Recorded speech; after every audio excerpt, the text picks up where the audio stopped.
Shri N P Balakrishnan retired intelligence SP ആണ്. Shri N P Balakrishnan ഇപ്പോൾ ക്രമസമാധാനത്തിന് ചുമതലയുള്ള ഉണ്ടായിരുന്ന പോലീസ് ഉദ്യോഗസ്ഥൻ ഒരു നൊട്ടോറിയസ് ക്രിമിനലാണ് എന്നാണ് ഭരണകക്ഷി MLA പറഞ്ഞത്. അതിനുള്ള തെളിവുകളുമായിട്ടാണല്ലോ അദ്ദേഹം വാർത്താ സമ്മേളനം നടത്തിയത്. ഈ കാര്യങ്ങളൊന്നും മുഖ്യമന്ത്രിയുടെ ഓഫീസിന് അറിവേ ഉണ്ടായിരുന്നില്ല, അങ്ങനെ അറിയാനുള്ള ഒരു സംവിധാനമേ ഇല്ല. ഏത് വിവരവും ഈ ക്രമസമാധാനത്തിന്റെ ചുമതലയുള്ള ഉദ്യോഗസ്ഥരിൽ നിന്ന് മാത്രമേ മുഖ്യമന്ത്രിക്ക് കിട്ടുകയുള്ളൂ എന്നാണോ മനസ്സിലാക്കേണ്ടത്?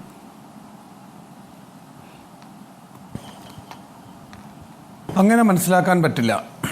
സർക്കാരിന് ഈ കേരളത്തിൽ നടക്കുന്ന അല്ലെങ്കിൽ സർക്കാരിൻ്റെ അധികാരപരിധിയിൽ നടക്കുന്നതായ കാര്യങ്ങൾ അറിയാനായിട്ട് നല്ല സംവിധാനങ്ങളുണ്ട്.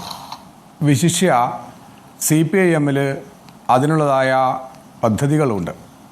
ഞാനിപ്പോൾ ഓർക്കുന്നത്, പണ്ട് EK നായനാർ സാറ് മുഖ്യമന്ത്രിയായ സമയത്ത് ഇൻ്റലിജൻസിൽ വർക്ക് ചെയ്യുന്ന ഞാൻ പോയിട്ട് ചില കാര്യങ്ങൾ അദ്ദേഹത്തോട് പറയാൻ പറഞ്ഞ സമയത്ത് എന്നോട് ആദ്യം പറഞ്ഞ്, എടോ എനിക്ക് ആ വിവരങ്ങളൊക്കെ തരാനായി എൻ്റെ പാർട്ടിക്കാരുണ്ട്, നീയൊന്നും വേണ്ട, എന്നാലും നീ പറയുന്നൊന്ന് കേട്ട് കളയാം എന്ന് പറഞ്ഞുകൊണ്ട് കേൾക്കാനിത് എന്ന് പറഞ്ഞാൽ മാർക്സിസ്റ്റ് പാർട്ടിക്ക് CPIM-ന് അതിനുള്ള സംവിധാനമുണ്ട്.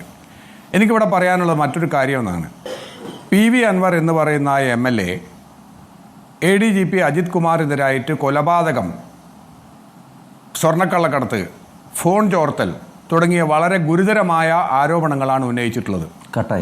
കഴിഞ്ഞ 8 മാസമായിട്ട് അദ്ദേഹം ഇതിനെക്കുറിച്ചിട്ട് ഇൻഫർമേഷൻസ് കളക്ട് ചെയ്യുന്നു. ഒരു MLA ആണ്, ഉത്തരവാദിത്തമുള്ള ഒരു MLA ആണ്. അദ്ദേഹം പറഞ്ഞു, പലതവണ ഞാൻ പൊളിറ്റിക്കൽ സെക്രട്ടറിയോട് പോയിട്ട് പറഞ്ഞു, ഹൂ ഈസ് പൊളിറ്റിക്കൽ സെക്രട്ടറി? ഒരു ഡെപ്യൂട്ടി സെക്രട്ടറിയുടെ റാങ്കിലുള്ള ഉദ്യോഗസ്ഥൻ മാത്രമാണ് പൊളിറ്റിക്കൽ സെക്രട്ടറി. പൊളിറ്റിക്കൽ സെക്രട്ടറിക്ക് cannot take any action, cannot take any decision, and he can make some suggestion some time some വേ.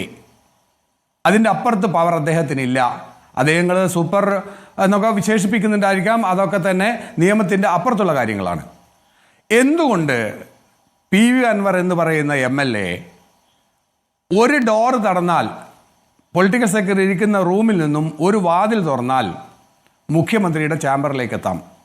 എന്തുകൊണ്ട് ഇതിന് ആക്ഷൻ എടുക്കാനായിട്ട് സർവശക്തനായിട്ടുള്ളതായ മുഖ്യമന്ത്രിയുടെ അടുത്തേക്ക് പരാതി കൊണ്ടുപോയില്ല?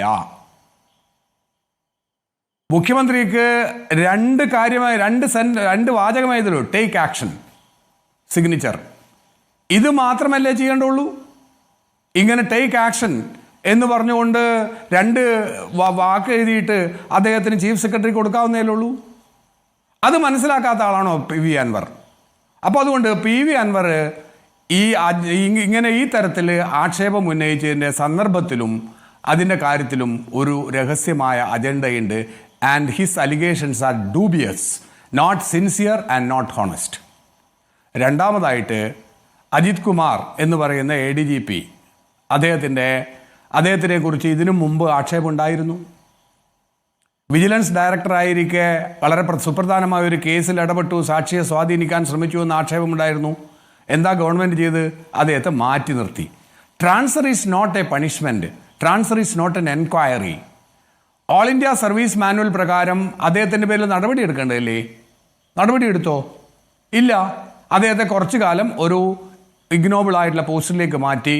വീണ്ടും അദ്ദേഹത്തിന് 4 കോടി ജനങ്ങളുടെ ജീവനും സ്വത്തിനും സംരക്ഷണം കൊടുക്കേണ്ടതായ പോസ്റ്റിലേക്ക് ഇട്ടു.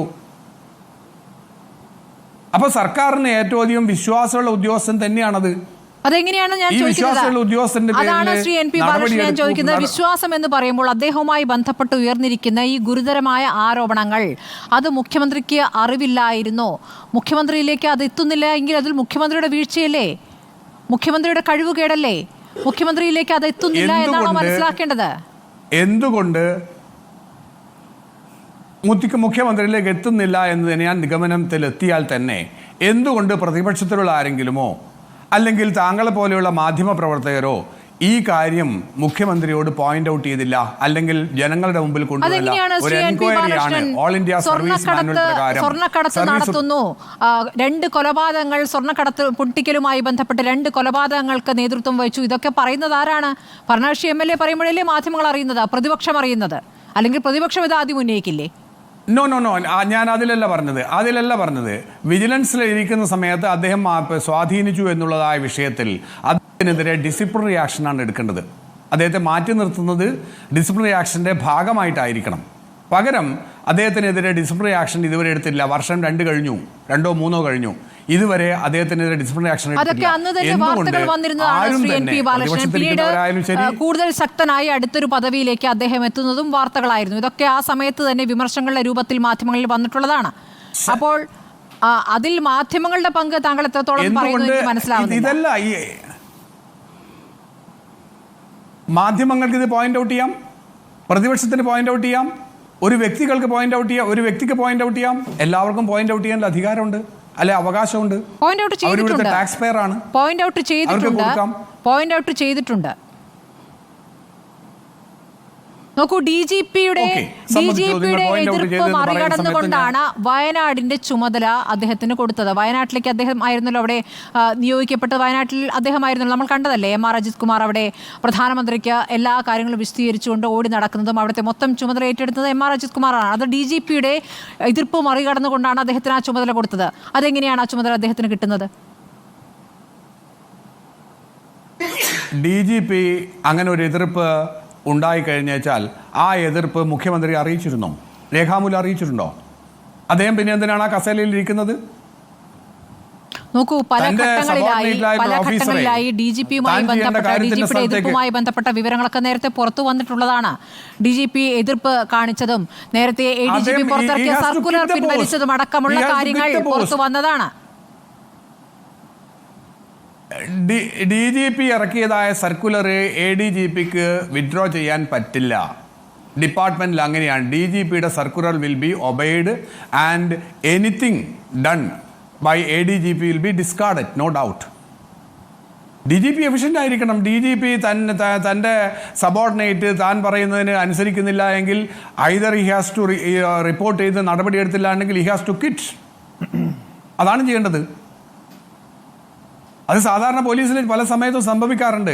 സബോർഡിനേറ്റ് ഓഫീസർ ചില പൊളിറ്റിക്കൽ ക്ലൗട്ട് കാരണം ഇങ്ങനത്തെ കാര്യങ്ങൾ ചെയ്യാറുണ്ട്. അപ്പോൾ ഞാൻ വിഷയത്തിലേക്ക് വരാം. അപ്പോൾ PV അൻവറിൻ്റെ ഇതിനെക്കുറിച്ചുള്ള കാര്യങ്ങൾ, അല്ലെങ്കിൽ അദ്ദേഹത്തിൻ്റെ സിൻസിയറിറ്റിയെക്കുറിച്ചും ഹോണസ്റ്റിയെക്കുറിച്ചും എനിക്ക് സംശയമുണ്ട്. യാതൊരു സംശയവുമില്ല.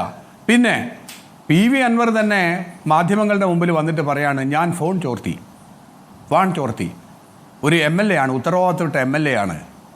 അദ്ദേഹം ഫോൺ ചോർത്തി എന്ന് പറയുന്ന സമയത്ത് പിറ്റേ ദിവസം അല്ലെങ്കിൽ അത് കേട്ട ഉടനെ തന്നെ ഒരു സ്പെഷ്യൽ ബ്രാഞ്ച് റിപ്പോർട്ട് വാങ്ങിയിട്ട് അദ്ദേഹത്തിൻ്റെ പേരിൽ കേസെടുക്കണ്ടേ? കേസെടുത്തോ? ഇല്ല. അപ്പോൾ പൊളിറ്റിക്കൽ സെക്രട്ടറി എന്ന് പറയുന്നത് പൊളിറ്റിക്കൽ സെക്രട്ടറി അടുത്ത് മാത്രം എത്തുക, അല്ലെങ്കിൽ പൊളിറ്റിക്കൽ സെക്രട്ടറി അടുത്ത് മാത്രം എത്തി ഞാൻ അപ്പുറത്ത് പോയില്ല എന്ന് പറയുന്നതിൻ്റെ സാങ്കത്യം എന്താണെന്ന് അദ്ദേഹം എക്സ്പ്ലെയിൻ ചെയ്യേണ്ടതുണ്ട്. അപ്പോൾ ഇത് പൊളിറ്റിക്സ് ആണ്. ഇത് പാർട്ടിക്കകത്തുള്ളതായ ചില പൊളിറ്റിക്സ് ആണ്. പ്രകാശ് ജാവേദ്കറിനെ കണ്ട നേതാവിനെയും ഇപ്പോൾ പിന്നെ ടാർഗറ്റ് ചെയ്യുന്ന പൊളിറ്റിക്കൽ നേതാവിനെയും ഒക്കെ തന്നെ കണക്ട് ചെയ്തിട്ടുള്ളതായ ചില കാര്യങ്ങൾ അതിനകത്തുണ്ട്. ആ കാര്യങ്ങളാണ് നമ്മൾ മനസ്സിലാക്കേണ്ടത്. അതിനകത്തൊരു ലൈൻ ഉണ്ട്, ഒരു രീതിയുണ്ട്. ആ രീതി എന്താണെന്ന് കേരള ജനത അടുത്ത് തന്നെ അറിയാൻ പോവുകയാണ്. ഒരു സംശയവും വേണ്ട.